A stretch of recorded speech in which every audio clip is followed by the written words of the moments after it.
When people hear Aztec Empire, they often picture pyramids, gold, and sudden conquest.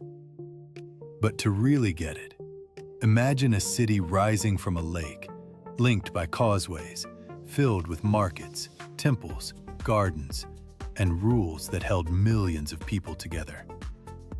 The Aztec world was not just dramatic. It was organized, crowded, beautiful, and demanding.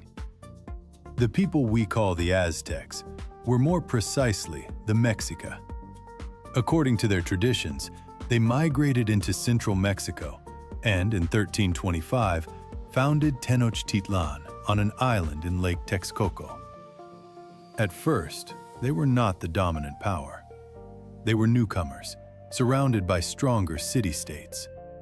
But over time, they became skilled soldiers, political partners, and builders.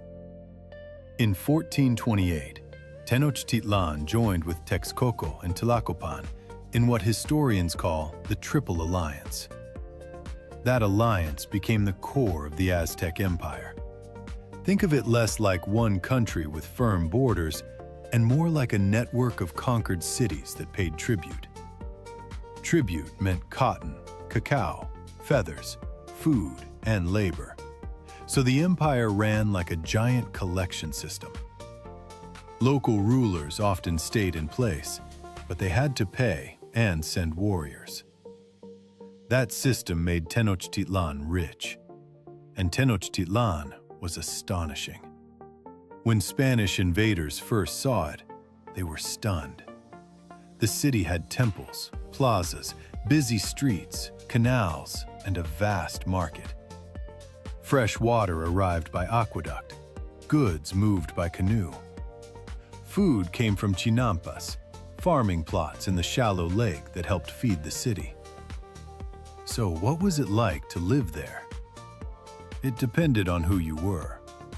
Society was layered. Nobles held power, priests guided rituals and education. Merchants could become wealthy and influential. Farmers, craftsmen, laborers, and enslaved people carried much of daily life on their backs. Children were expected to work, respect authority, and learn discipline early. And boys and girls were both educated, though usually for different roles. For ordinary people, life mixed routine with obligation. You might wake before sunrise, grind maize for tortillas, tend crops, weave cloth, trade in the market, or carry goods through the city. Markets were the heartbeat of urban life, where food, pottery, clothing, tools, and news moved together. In many ways, the empire felt intensely practical. It had taxes, schools, courts, engineers, and public rules. But it was also deeply religious. The Aztecs believed the universe depended on balance, sacrifice, and sacred duty. Ceremonies were woven into politics, war, agriculture, and time itself. To modern ears, especially over human sacrifice, this sounds shocking. And it was. But inside the Aztec worldview, it was part of keeping the cosmos alive. The empire was powerful, but not secure. Many conquered peoples resented tribute demands.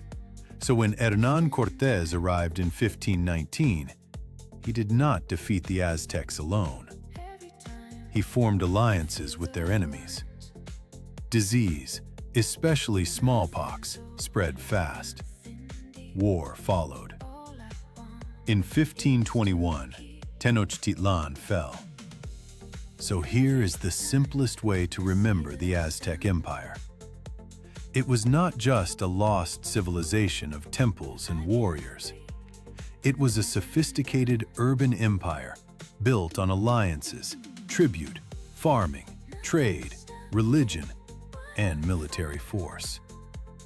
And for the people inside it, daily life was a mix of beauty, order, pressure, and belief.